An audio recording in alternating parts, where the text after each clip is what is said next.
5 ఉల్లిపాయలు, 5 పచ్చిమిర్చి, కొంచెం కరివేపాకు, నిమ్మకాయ అంత చింతపండు. ఓకే.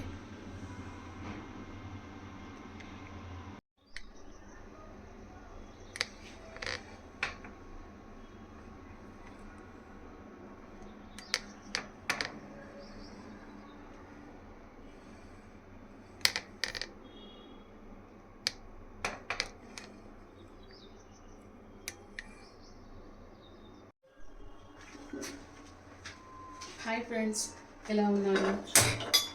ఈరోజు నేను మీకు ఫిష్ కర్రీ ఎలా చేయాలో చూపిస్తాను. ఓకే. ముందుగా కట్ చేసి పెట్టుకున్నటువంటి ఆనియన్, గ్రీన్ చిల్లీ, కరివేపాకు, దాంతోపాటు నీట్గా క్లీన్ చేసి పెట్టుకున్న చేపలు. ఇది 1 kg చేపలు.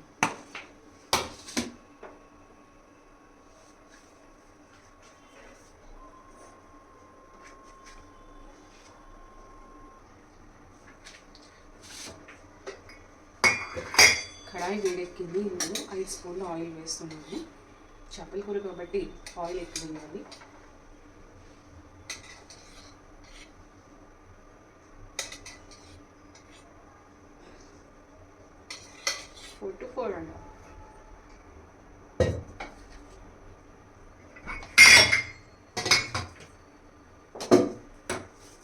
ఆయిల్ హీట్ అవుతుంది.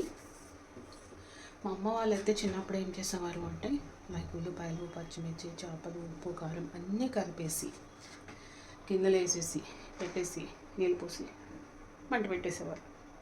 స్టవ్ మీద కన్నా ఇది ఎక్కువగా మనకి కట్టెల పొయ్యి మీద వండితే చాలా టేస్ట్గా ఉంటుంది. సో అలా చేసేవారు అనమాట. అంటే అది పెద్ద ఫ్యామిలీ, 5 కొడుకులు, 5 కోడళ్ళు, మన వాళ్ళంతా కలిసి మా నాన్నమ్మ మేమంతా జాయింట్ ఫ్యామిలీలో ఉండేవాళ్ళం.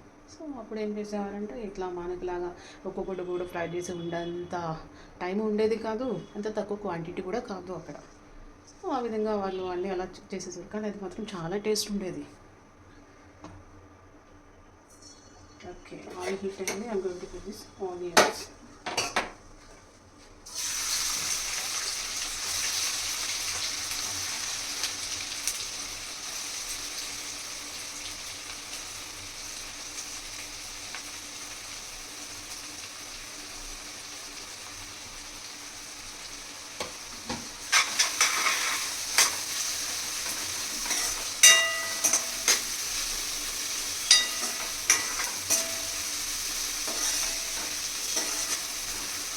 ఇంకొక యాడ్ కరివేపాకు కాల్సి వేసేస్తున్నాను.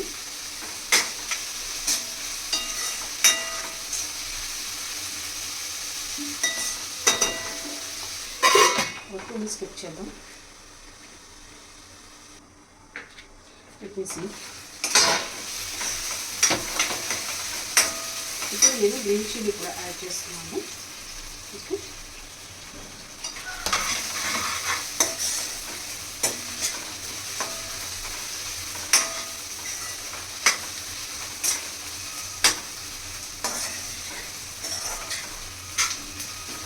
గ్రీన్ చిల్లీని ముక్కలు కాకుండా సన్నగా పొడిగా కట్ చేయడం వల్ల ఏమవుతుంది అంటే దాని లోపల ఉన్న స్పైసెస్ అంతా బయటకు వస్తుంది.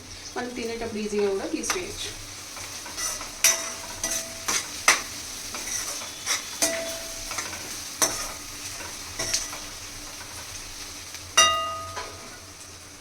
ఒక 5 minutes కుక్ చేద్దాం.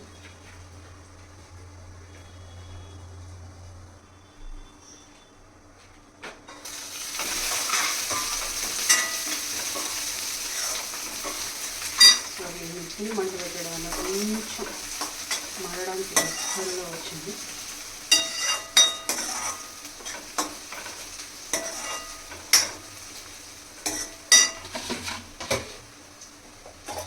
ఇప్పుడు మనం ఇందులో సాల్ట్ యాడ్ చేసుకుందాం. టేస్ట్కి తగ్గట్టుగా వేసుకోండి. సో నా లెక్క ప్రకారం అయితే 2.5 వేస్తాం. సో రెగ్యులర్గా వండుతున్నాం కాబట్టి మనకి లెక్క ఆటోమేటిక్గా గుర్తుండిపోతుంది. ఇది చిల్లీ పౌడర్. ఇదైతే మాకు ఎస్పెషల్లీ ఇంట్లో మేము పట్టించుకుంటాము అన్నమాట. మిరపకాయలు, లైక్ గరం మసాలా అన్నీ ఫ్రై చేసి దాన్ని కొంచెం అందులో పెట్టి కొద్దిసేపు అప్పుడు మీరులో పట్టిస్తాం. ఇది చాలా స్పైసీ ఉంటుంది. ఫిష్ కాబట్టి నేను ఒక 3.5 స్పూన్స్ వేస్తున్నాను.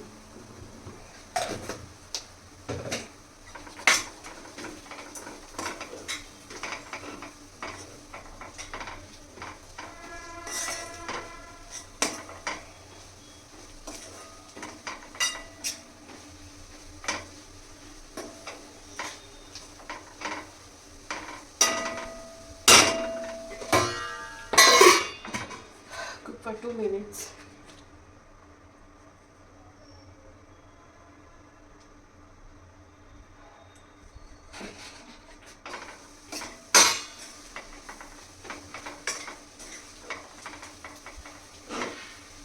ఇప్పుడు ఇందులో నేను ఫిష్ యాడ్ చేస్తున్నాను. ఫిష్ అంటే అన్ని ఫిష్ కాదు, జస్ట్ ఓన్లీ హెడ్. ఏవైతే లావుగా ఉన్నాయో ఫ్రై చేస్తే ఏవైతే ఫ్రై అవ్వవో అవన్నీ నేను కర్రీ కింద చేసేస్తాను అన్నమాట. మిగతా పీసెస్ అన్నీ కూర చేస్తాను, ఫ్రై చేస్తాను.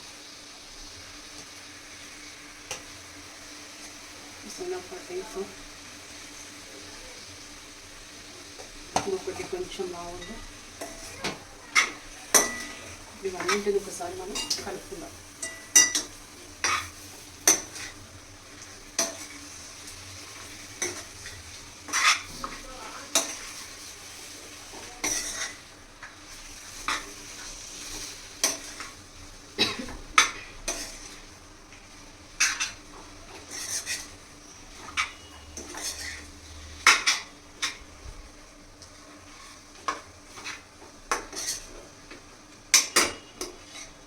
ఒక 2 నిమిషాలు దీన్ని ఇలానే ఉడికిద్దాం. మసాలా కొంచెం దానికి పడుతుంది.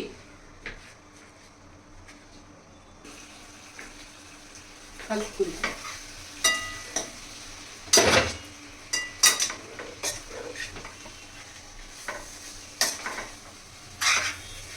ఇది పచ్చి కాబట్టి మనం ఎలా తిప్పినా ఇదేం విడిపోదు. అదే ఒకవేళ ఉడికిపోయింది అనుకో మొత్తం పేస్ట్ అయిపోతుంది అనమాట. అది మంచిగా ఇది.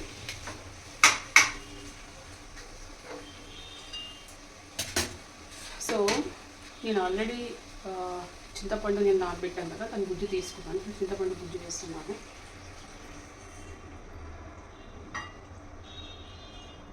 ఇంకొక కప్పు వాటర్ వేస్తున్నాను. చేపలన్నీ మంచిగా ఉడకాలి కాబట్టి.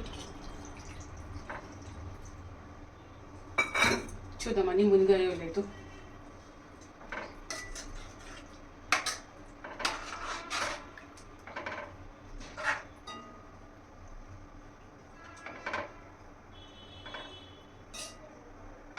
హెడ్ ఇది అది ఒకసారి కలిపేసుకుంటే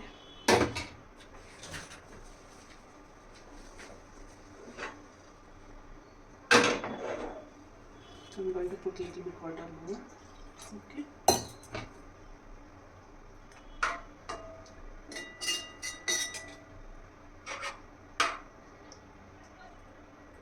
Perfect.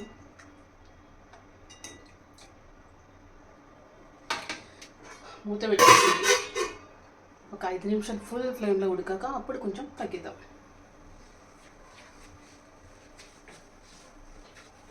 ఈ లోపల మనం కొత్తిమీర క్లీన్ చేసి పెట్టుకుందాం. ఫిష్ కర్రీలో ఎప్పుడైనా మీరు కొత్తిమీర వేస్తారో ఒకసారి వేసి చూడండి, చాలా బాగుంటుంది. నేనైతే లైక్ కరివేపాకు, కొత్తిమీర లాంటివి గ్లాస్ కంటైనర్లో టిష్యూలో వేసి పెట్టేస్తాను. సో మీకు మినిమం 20 days వరకు చాలా ఫ్రెష్ ఉంటుంది.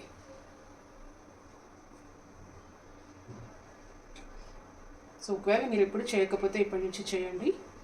కొత్తిమీర తెచ్చుకోగానే దాని కాడలు కట్ చేసేసి ఈ విధంగా క్లీన్ చేసుకుని పెట్టుకున్నారనుకోండి, మీకు చాలా ఫ్రెష్గా ఉంటుంది.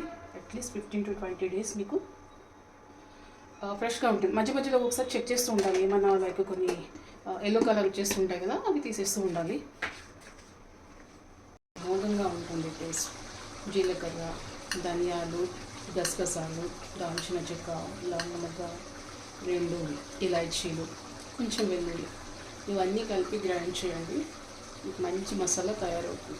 చికెన్ కర్రీలో కానీ ఫిష్ కర్రీలో కానీ చాలా బాగుంటుంది.